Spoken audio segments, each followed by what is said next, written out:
What's up, hockey fans? Welcome to the Wraparound brought to you by the Hockey News. I'm your host, Emma Lingan. I am joined today by Michael Augello and Kelsey Surmacz of the Hockey News. Got lots to talk about today now that we are in the dog days of summer, dog days of the off season. We're down to one show a week, but still got plenty to talk about. So before we get into all of it, do want to let you know that for over 75 years, the Hockey News has been the ultimate hockey fix. Now get 12 issues delivered straight to you, packed with stories, stats, and a bonus gift issue to kick things off. Head over to thn.com and get in on the action.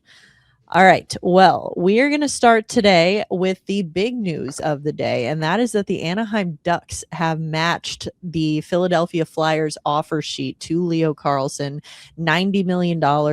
They've matched it, so Carlsson will be returning to Anaheim for 5 more years. Mike, are you surprised that the Ducks decided to match the offer? Do you think this is going to complicate things for their cap space? Because it's not like they didn't have a ton of cap space to work with already, but how do you think this is going to complicate things for the future? I'm not surprised that they matched because they really had no choice. You have a 21-year-old center who's their number one going forward. I don't know if 4 first-round picks in terms of compensation. All those first-round picks probably would have been in the teens or 20s because Philadelphia would be a playoff team for all 4 of those years. So now the only hurdle here was the Samuelis having to come up with $39 million over the next 12 months.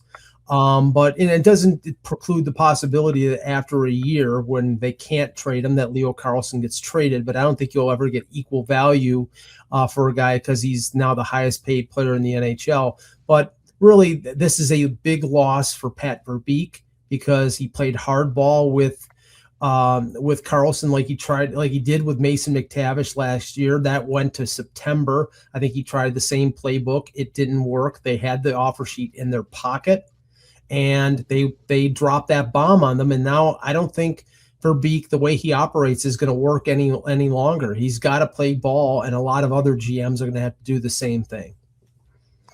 Yeah, Kelsey, you do have to wonder, looking at this whole situation, you think it probably maybe could have been avoided or at least decided a lot earlier if, like Mike said, if Verbeek had been able to maybe strike a deal earlier instead of waiting until the last moment and allowing this whole offer sheet to happen. Well, absolutely. This is a big fumble by them because now they have another situation with Cutter Gauthier. Because I mean, they have a little over 9 million in cap space right now. That's not going to be enough to pay Cutter Gauthier, so they're going to have to find a way to move out salary. Obviously, the situation with Carlsson also kind of expedited things with Mintyukov, who obviously signed as well. There were allegedly a few offer sheet threats there too. So I mean, I think this is kind of, again, like Mike said, he was playing hardball, and this is kind of what he got for it. So they're kind of in a tough spot now. Like I said, they have to extend Gauthier. They have to figure out a way to maneuver everything. And, I mean, Leo Carlsson is a promising young player, obviously. You pay the premium for first-line centers. He's 24 years old, or 21 years old. But at the same time, he's never hit 70 points. He's never hit 30 goals. This is the highest paid player in the league now, which is a pretty wild, it's pretty wild to think about that given where the league was even just 2 years ago. So Verbeek definitely backed himself into a corner here, and we'll see how the Gauthier, negotiations go, because this is going to be an interesting situation for them. Emma, I think it's even more difficult for Verbeek than just the Cutter Gauthier situation, because if you look at Anaheim's defense right now, even after signing Mintyukov, they have him, they have Jackson Lacombe, they have Jensen, who they brought in, and Drew Helleson. They're not very deep on defense. Now, that organization has had a history of being able to find diamonds in the rough in terms of drafting defensemen. But right now, if they want to be a contender for a playoff spot, they need to add probably 2 veteran defensemen, and they don't have the cap room to do it. So they may have to clear out a Chris Kreider or an Alex Killorn to sign Gauthier and to add a couple defensemen. Yeah, definitely do not envy Pat Verbeek's job in Anaheim right now. He's definitely got his work cut out for him after that offer sheet match here. So it's going to be an interesting time to keep an eye on the Anaheim Ducks, especially as they look to move forward after making the playoffs last season and making a deep little run in the playoffs last season. And you want to see them start to build on that. So we'll see where that goes from there. We've got some coaching news, assistant coaching news at least, out of Toronto this week. Daniel Alfredsson hired as associate coach of the Toronto Maple Leafs on Tuesday. He spent the last 3 seasons as an assistant with the Ottawa Senators. Prior to that, he worked in player development for Ottawa. He was also an assistant for Sweden at the 2026 Winter Olympics. So Alfredsson had spent 17 seasons, of course, as a player with Ottawa. He holds the franchise records there in goals, assists, and points.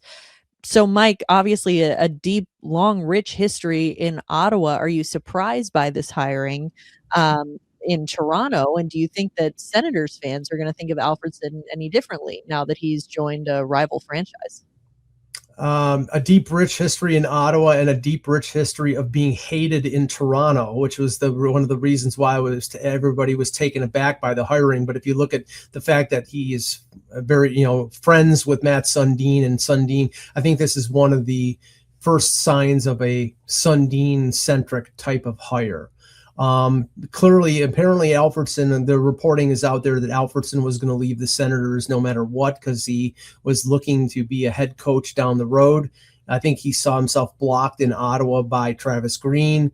So I think, he was looking for an opportunity to take the next step. He goes from an assistant coach to associate head coach in Toronto. He probably will be there for a couple of years. And if he gets an opportunity, then he probably gets an opportunity at the NHL job. And apparently he was interviewed for the Leafs coaching job amongst the 55 people that they talked to. But this is, the last few days, you've seen John Gruden, the Marlies Calder Cup winning coach. He's part of the staff.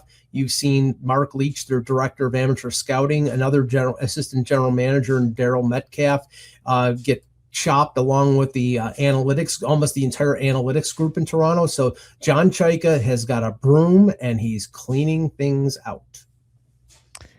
Well, we kind of knew this was coming, Kelsey. A lot of change, not necessarily the Alfredsson hire specifically, but a lot of change under the new general management in Toronto. What do you think of this hire for Toronto, and how do you think it's going to be received by Ottawa fans?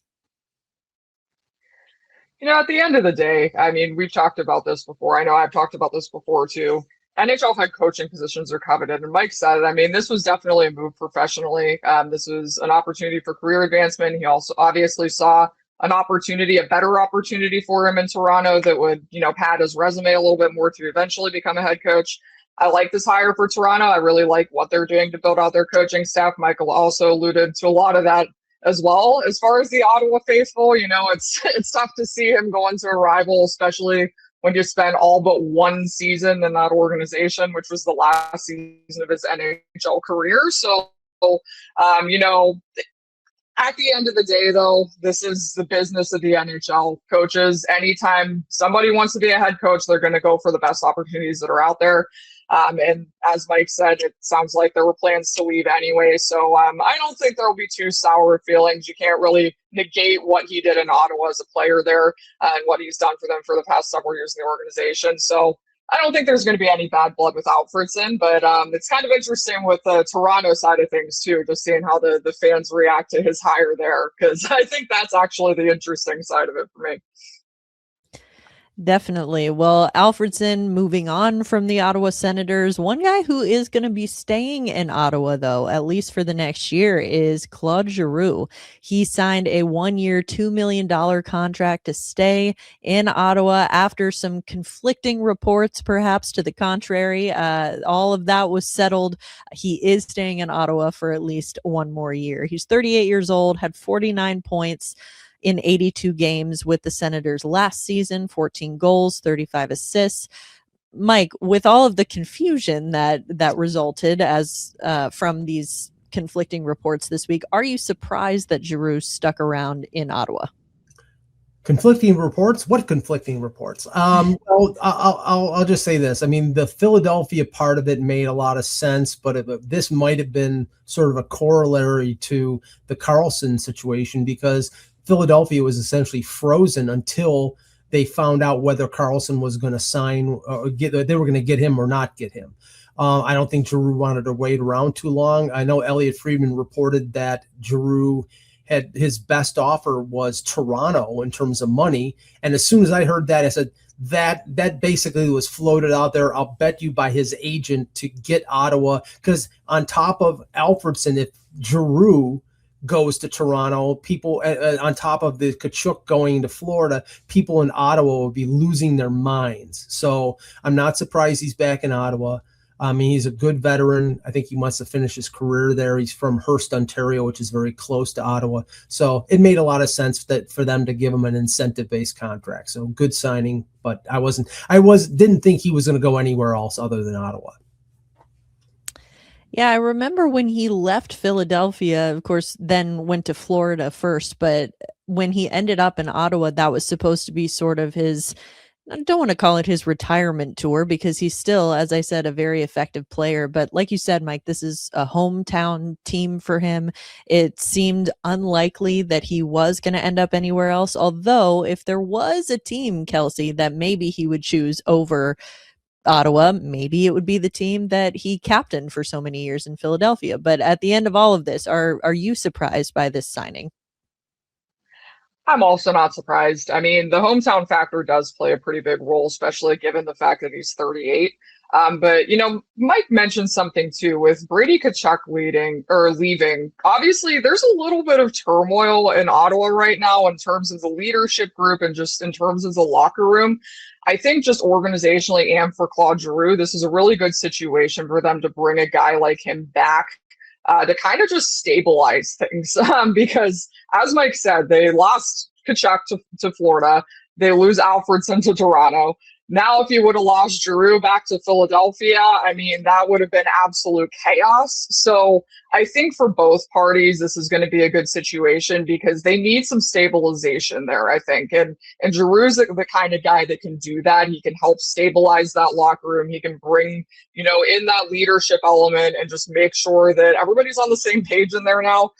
Because like I said, there's a little bit of turmoil there. And I think that they just needed, somebody like him, that veteran, who's been there for a handful of years now, hometown guy again. Just this is a good situation for both sides here, and I think he'll help stabilize that locker room. So I'm not surprised at all at the decision for him to stay there, decision for Ottawa to sign him there again. And yeah, but if you're right, if he was going to go one place, I would think it would have been Philadelphia, and I do think the Carlsson offer sheet situation definitely complicated things for them there. Well, that's a good point too about Tkachuk leaving and with the captaincy now vacant in Ottawa, and not saying for sure that Giroux will be given the C, but even, unofficially in a way, you have to imagine that he's going to be kind of the emerging leadership voice in that locker room. So good situation for the Senators to be in there. Not a very good situation in Chicago right now. Of course, we got news this week. Connor Bedard is going to miss the start of the season after he had surgery on his left shoulder on Wednesday. So Bedard got hurt while he was skating just with a group of NHL players last week in Western Canada. And Blackhawks physician Michael Terry said that Bedard is expected, quote, to make a full recovery in an approximate timeline of 4 months. Still, 4 months puts you into the season at that point. He's going to miss the start of the 2026-27 season for Chicago. This is going to be the third time now in his 4 NHL seasons that Bedard has missed significant time due to injury, Mike. So do you think that this is going to impact contract discussions for him at all? Because, he is due a pretty hefty contract raise here soon. I think it could. I'm not sure that the Blackhawks would hesitate to sign him to a max deal. Maybe with the fact that he's going to miss a significant portion of this year, he wants to go bridge. That'll be negotiated between the two sides. But you can't say it's lack of durability. This was just a freak thing. But, if Chicago had designs on making a run to the playoffs, the fact that they could lose him until American Thanksgiving is significant. And I think everything centers around Bedard being healthy and being the number one center. Now you have 19-year-old Anton Frundell, who probably moves into the number one center spot. And, the support structure is not there in Chicago for Bedard with Frundell. So without Bedard, I think it's going to be a tough start for the Blackhawks. And I would say start the Landon DuPont sweepstakes. Yeah, Chicago's they've been busy at the start of the offseason, and that was before Bedard got hurt. It seemed like they were making some moves, of course, to really beef up their blue line. But Kelsey, now with Bedard confirmed out for the start of the season, how do you think this impacts Chicago's goals for the season here? And do you think it's going to impact Bedard and his contract coming up? Well, I definitely think it impacts their season. It's hard to get around losing him, especially like Mike said, till American Thanksgiving, when a lot of us kind of have a benchmark for whether a team is looking like they're going to make the playoffs or not. So, I think this is a really tough loss for Chicago. That's going to be really hard for them to work around that.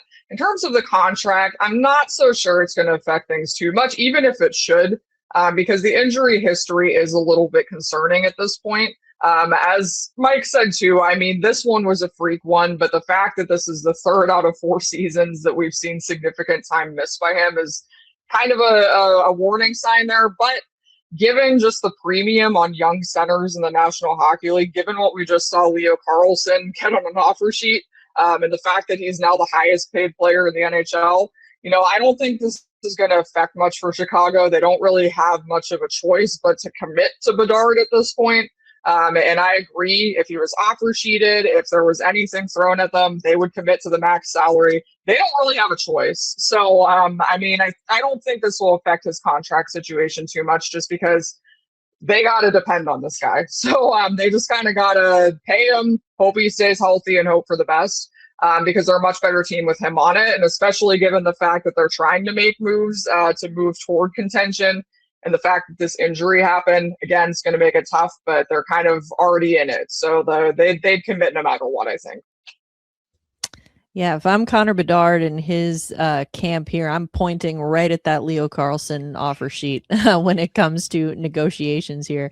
And speaking of offer sheets, the Flyers and the Anaheim Ducks were not the only teams involved in offer sheet madness this week. The Utah Mammoth have also matched an offer sheet for Barrett Hayton. The offer sheet was submitted by the New Jersey Devils. So Hayton now has a much smaller than Leo Carlsson's. He's got a 1-year, $4.775 million contract. Can't be traded until next July, which is when he's going to become a UFA. So Bill Armstrong, GM of the Mammoth, commented on the offer sheet from New Jersey, said, quote, "It's just business. Players want to get paid. They want to make as much money as they can in their lifetime. We get it. There's no hard feelings between us and New Jersey. We called them and we said we're going to match. There's no hard feelings between the club and Barrett Hayton." So, Mike, what do you think of the decision by the Mammoth to match Hayton's contract and Armstrong's comments here about there being no bad blood? I think it was a calculation, what you value more, a second-round pick or Barrett Hayton for 1 year. And they calculated that Barrett Hayton as a depth, third line, either center or winger, was more valuable than a second-round pick. So, there's some speculation that New Jersey wanted Hayton to possibly have him replace somebody like Dawson Mercer if they flip Dawson Mercer in a Connor Hellebuck deal. Now they, that's gone by the wayside. I do think New Jersey, if I had to put a list of potential destinations for Barrett Hayton in July 1st of 2027, I put the New Jersey Devils at the top of the list. So clearly they want him. But as for Armstrong's comments, I mean, in this situation, maybe there's no animosity between them and New Jersey because they were talking trade about Hayton before the offer sheet, and maybe there's no animosity between Hayton and the Mammoth. I do think there might be animosity in the other situation between the Ducks and Verbeek and Leo Carlsson, but we're not talking about that now. Yeah, I think $4.775 million versus $90 million could certainly have an effect on the amount of animosity in a given situation here. But Kelsey, I think Mike brings up a good point about what do you value more? Barrett Hayton for 1 year, because you're not making a long-term commitment to this guy, but you are a Mammoth team that has playoff aspirations, want to continue taking that step forward. So that's going to be more valuable to you than a second round pick right now. So do you think this was a good decision by Utah? Yeah, I think this was pretty much a no-brainer. I mean, you kind of said it best already. It's not like they were committing 18 a year to this guy. It was, 4.75. So this isn't like the end of the world that they accepted this. Now, I mean, obviously they're a little bit limited on cap space now. As of now, they only have about 4.6 million, under the cap. So they got to do a little bit of, working the roster. But again, like you said, this is a team that's really trying to get over the hump. They're really trying to make it farther in the playoffs next season. This is a team with a lot of promise. If you're valuing the now, I mean, Barrett Hayton's a solid, center option. And he's a solid depth option for you. This is a 20-goal guy. You can see why the New Jersey Devils valued him, especially if they were looking to potentially replace somebody like a Dawson Mercer. Because, there is, I think, even still a little bit more there for Hayton. 26 years old, like I said, 20-goal guy, but you think there's a little bit more in the tank there. So, I think this is a good decision by the Mammoth. Not anything that's going to detriment the roster is kind of a no-brainer. And again, if you're in win now, you commit to win now players. You commit to roster players who can help the team win. And that's definitely going to be more valuable than that second round pick in the next few years. So this is a good decision by them. If he walks in free agency, it's not going to be detrimental either. So I think overall, no harm, no foul here by Utah. All right. Well, Kelsey, since we have you on the show today, the Pittsburgh Penguins have been in the news of late and definitely want to get your thoughts on this. Elliot Friedman on 32 Thoughts this week suggested the possibility of one Elias Pettersson of the Vancouver Canucks being a good fit for the Pittsburgh Penguins. Now, this is a name that has come up a lot in trade conversations, trade rumors over the last couple of years, really ever since he signed his contract extension in Vancouver. He carries an $11.6 million cap hit for 6 more seasons, so that's not a small investment here. He only put up 51 points in 74 games this last year with Vancouver, although granted, Vancouver was going through plenty of turmoil on their own, and so that I'm sure contributed to that. But like I said, he has been a trade candidate for a few seasons now. So in your opinion, as someone who covers the Pittsburgh Penguins very closely, do you think that Pittsburgh makes sense as a potential destination for Elias Pettersson? I think it could make a degree of sense. I mean, the big thing here is that Pettersson has a no movement clause. It was reported today that as of now, apparently he hasn't been asked to waive that no movement clause. Apparently, I mean, it seems like he's pretty happy in Vancouver as well. So this is going to be completely up to Pettersson whether or not he moves. So that aspect is obviously a huge factor because anytime a player has no movement clauses, you can't really, force anything. So, but I mean, just given the hypothetical situation, Penguins have a couple holes on their roster. They have a hole down the middle because Sidney Crosby, even though he's an ageless wonder, isn't going to be around forever. They do have Ben Kindle behind him. A couple other options at center, but they do need another high-end option at center. And then also they have left defense. So those are kind of the two big holes they need to plug. Elias Pettersson would help address, that hole at center. However, there's a big risk here. And I think that that's something to take into consideration. Pittsburgh has a ton of cap space this season. I would think that Vancouver probably doesn't run to retain much, if anything, if Pettersson would get dealt, given the length of the contract still too. So 11.6 doesn't seem like a ton, but going into next season and the season after, Pittsburgh has some obligations to extend some young players on their roster. They're trying to take the next step to compete. There might be somebody else out there that they want to commit to long term that they wouldn't be able to because of this contract. So I think, logistically, in terms of filling a positional need, this does make a lot of sense for them to take a risk here. If they can offload somebody like Ryan Graves as part of this deal, send him the other way to Vancouver and get Pettersson for something that's not going to cost them the farm, which I wouldn't think it would, just because of his performance the last couple seasons. I think that's a risk worth taking because he is somebody that can help bridge that gap between the Crosby era and the next era. But it's kind of a calculated risk. It has to be for the right price. It has to be, I think almost like a second resort option. If they can't really get those higher end guys, we all know they've been connected to Jason Robertson a lot at this point.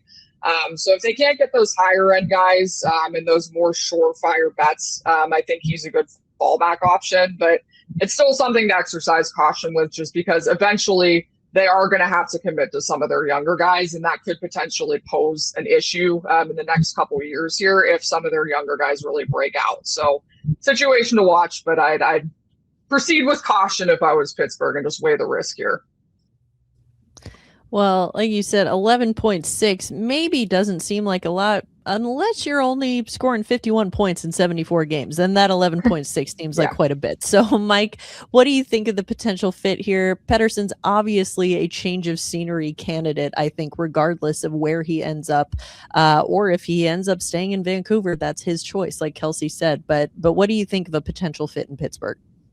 I think it's a decent fit. I mean, I would think that Kyle Dubas would want to either send a contract back or get Vancouver to retain at least, maybe get him down to 10 million, but it's 6 years remaining on this contract. It's till 2032. So I can understand why Ryan Johnson wouldn't want to retain salary on him. I mean, my pet theory regarding Pettersson was a deal going to Carolina, but with the Jesperi Kotkaniemi going the other way, because he's got long-term left. And, that would sort of allay the cost of Pettersson. But I don't know if anybody's trading for him based on the fact that he seems so comfortable at being an average player in Vancouver. His motor doesn't seem to be motivated to really go someplace else and have success, or the pressure of Vancouver motivating him to do something. He just seems very comfortable making his 11.6 and playing average. And that would scare a lot of general managers off in this league. All right. Well, we started the show today talking about that Leo Carlsson offer sheet getting matched by the Anaheim Ducks. So I want to kind of circle back and tie this off with a bow here and end talking about the Leo Carlsson offer sheet. It was a massive offer sheet that normally we don't see big moves and big offers like this in the NHL. But now that we've seen this happen with Carlsson, and now, like Kelsey said, he's the highest paid player in the league now as a result. Do you think, Mike, that we're going to start to see a trend of other high-end young players getting those kinds of offer sheets, those massive offer sheets, as the cap continues to rise here? And if so, who are some potential candidates over the next few seasons? I think you could. But one thing, like this summer, the only one I see that has a big shining target on him is Adam Fantilli. But the thing is, Fantilli has to be on board with signing an offer sheet, and maybe if he gets overpaid by, say, Seattle, who's been looking for a number one center or a top six forward, and they try to get Jason Robertson. That he has to be on board with that, and maybe there's a possibility of that, and it depends on how unhappy he is in Columbus. But I think going forward, the lesson to be learned here from other general managers is get your young players signed after year 2 before they even get close to July 1st in RFA. In Toronto, get Gavin McKenna signed after his second year. Don't wait until he turns into an RFA. And I think a lot of general managers, this was a shot across the bow to get your business done. You may have to pay a little more, but you're not going to have to pay as much as some team offer sheeting somebody $1 million more than Kaprizov. And that you're going to end up paying through the nose if you're not proactive. Yeah, that's a good point. I think that proactive strategy there, that might be the trend that we start to see happening here, is not more of these offer sheets, but more general managers being proactive to avoid getting to that situation. Kelsey, what do you think? I absolutely agree. And we're kind of seeing in real time the landscape of the NHL kind of shift here. Because I think, and you can see that, you can say maybe this about the Minchikov deal, you can say this even maybe about the Igor Chinikov deal that Pittsburgh handed him. GMs are starting to pay for potential rather than paying for what the most realistic outcomes are. And I think that's going to become more commonplace, especially with these younger players with higher ceilings. And, just you can see where their potential might go. You might have to just pay a premium in order to keep them. So I think that that's kind of a trend we're going to see. I think there's going to be a lot more player agency going forward. Obviously we kind of talked about this earlier, but so a guy like Connor Bedard, a guy like Macklin Celebrini, seeing Leo Carlsson get $18 million a year, they're going to be like, well, hey, I should be making at least $18 million a year. And all of a sudden you're going to have this group of young players making significantly more than this current crop of mid-20s players. They're going to be demanding more in their next contract. So, I think this is going to have a big ripple effect just for player value. And that's going to affect the RFA market big time. I mentioned Macklin Celebrini. I don't think he gets there next season. I think the Sharks are going to be very proactive and sign him to pretty much the maximum contract before that even becomes an issue. But, there's other names too. You got Shane Wright, if he can rebound this season. He's another candidate who, if he's dealt, if he gets a better situation, higher numbers, he's somebody you might pay a little bit more for than you normally would. So, there's a couple guys to watch here, but I just think in a general sense, we're seeing the landscape kind of shift to have players having agency and these younger players having a lot more power in contract negotiations. And this offer sheet is going to just quickly change everything. And you're thinking about, you mentioned Fantilli too, just even some of these current RFAs, they probably saw that offer sheet and Jason Robertson's probably thinking, well, maybe I'm worth more than $14 million.